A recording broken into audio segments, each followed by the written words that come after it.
मैं रेणु मिश्रा, हिंदी अध्यापिका। बच्चों, आज हम कक्षा 5 विषय हिंदी का अध्ययन और अध्यापन करने जा रहे हैं, जिसमें आपका पाठ क्रमांक है 1, जो कि दूसरी इकाई से लिया गया है। बच्चों, इस पाठ का नाम गांव और शहर है, जो कि एक चित्रवाचन है। जब आप अपनी पाठ्य पुस्तक में इस चित्र को देखेंगे तो सबसे ऊपर बहुत ही सुंदर पंक्ति लिखी है, गांव शहर की प्रगति, देश की उन्नति। मतलब जब हम गांव हो या शहर हो, उसकी प्रगति करेंगे, वहाँ विकास करेंगे, वहाँ के लोगों का विकास करेंगे, तभी हमारा देश उन्नति कर सकता है।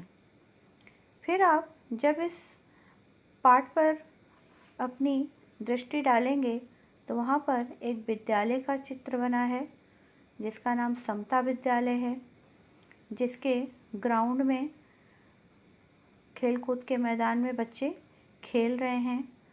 कुछ लड़के लड़कियां हैं जो स्कूल जाते हुए दिखाई देंगे। कुछ कच्चे मकान हैं, वृक्ष भरे हुए हैं, पेड़ पौधे लगे हुए हैं। आपको कूड़ादान का चित्र दिखाई दे रहा होगा।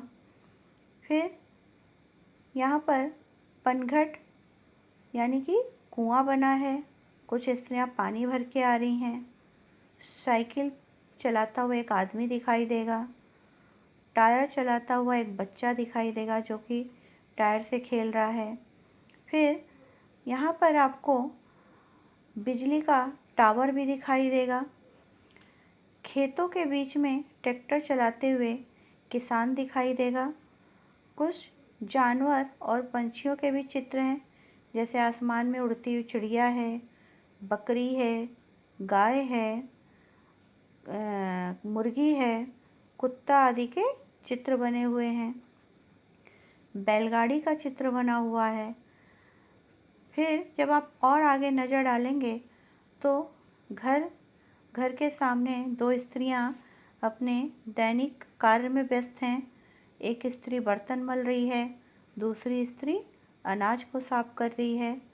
और जब आप आगे दृष्टि डालेंगे तो एक औरत बच्ची के साथ चारपाई पे बैठी है और एक औरत बच्ची के साथ कुछ अपने दिनचर्या यानी पापड़ वगैरह सुखाने का काम कर रही है। और उसके साइड में जब आप दृष्टि डालेंगे तो एक किसान परिवार अपने पत्नी और बच्चों के साथ खेत में जाते हुए दिखाई देगा। बच्चों, यहाँ पर एक और बहुत ही सुंदर पंक्ति लिखी हुई है, स्वच्छ ग्राम स्वस्थ ग्राम। यानी अगर हमारा गांव या देहात स्वच्छ रखा जाएगा तो वो ग्राम स्वस्थ होगा। जहाँ पे स्वच्छता होती है वहाँ पे कोई भी बीमार नहीं पड़ता है। वो गांव देहात स्वस्थ रहते हैं, वहाँ के लोग स्वस्थ रहते हैं, वातावरण बहुत ही अच्छा होता है, प्रदूषण नहीं होता है। तो ये सारी चीज़ें देखिए एक सुंदर से गांव में आपको दिखाई दे रही है। इसी तरीके से बच्चों, जब आप पेज नंबर 27 पर दृष्टि डालेंगे तो यहाँ पर शहर का एक सुंदर सा दृश्य है। यहाँ भी ऊपर एक बहुत ही सुंदर पंक्ति लिखी हुई है, शुद्ध हवा, पानी तंत्र, स्वस्थ जीवन का मंत्र।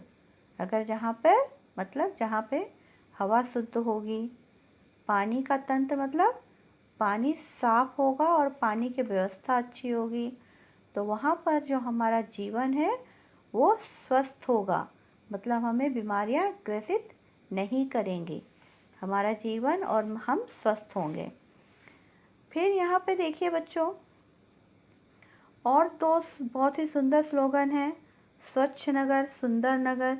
और जब आप नीचे देखेंगे तो अनुशासन के साथ देश का विकास।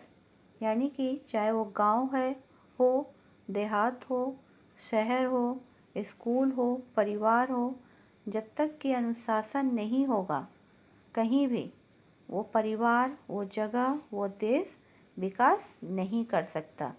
यानी अनुशासन का मतलब अगर हम हर चीज़ नियमानुसार करें, अनुशासन के साथ करें, तो वो चीज़ विकसित होती है, वो चीज़ आगे बढ़ती है। बच्चों, जब आप इस शहर के उस पे पेज पर दृष्टि डालेंगे तो यहाँ पर आपको बहुत सारी बहुमंजिला इमारतें दिखेंगी। उन इमारतों के ऊपर सौर ऊर्जा यंत्र देखेंगे, केबल का दूरदर्शन का आपको छतरी दिखाई देगा, पानी की टंकी दिखाई देंगे। कुछ बिल्डिंगों के पास विज्ञापन के होल्डर लगे हुए हैं। सड़क के बीचों बीच में फव्वारा है। बहुत से लोग हैं जो आ जा रहे हैं। कुछ लोग जेब्रा क्रॉसिंग पार कर रहे हैं। गाड़ियां हैं जहाँ पे बस सिंगल वे में भी है और डबल डेकर में भी है। यहाँ पे सिग्नल यानी कि यातायात के नियमों को पालन करने वाली लाइट दी गई है और बिजली के खंभे लगे हुए हैं। तो अगर हम इन सब चीज़ों पर दृष्टि डालें तो यहाँ पर शहर किस तरीके से विकसित और सुंदर है वो हमें इस पृष्ठ पर दिखाई देगा। तो जिस तरीके से हमने अपने शहर को विकसित किया है, अनुशासित किया है, अगर उसी तरीके से हम अपने गांव को भी सुंदर और अनुशासन के साथ विकसित करें तो उस गांव और शहर का तो विकास होगा ही, हमारे देश का भी विकास होगा। बच्चों, आपके वर्कबुक से संबंधित यहाँ जो प्रश्न उत्तर हैं मैंने उनके उत्तर लिख दिए हैं। आपको सुंदर अक्षरों में इससे कॉपी करके अपनी वर्कबुक में लिखना है और इस चित्र का वाचन करना है और देखना है, समझना है कि हमें भी अपने गांव, देहात और शहर को किस तरीके से सुंदर बनाना है और अपने जीवन को भी अनुशासित कर कैसे अपने जीवन को भी सुदृढ़ और सुंदर बनाना है। धन्यवाद।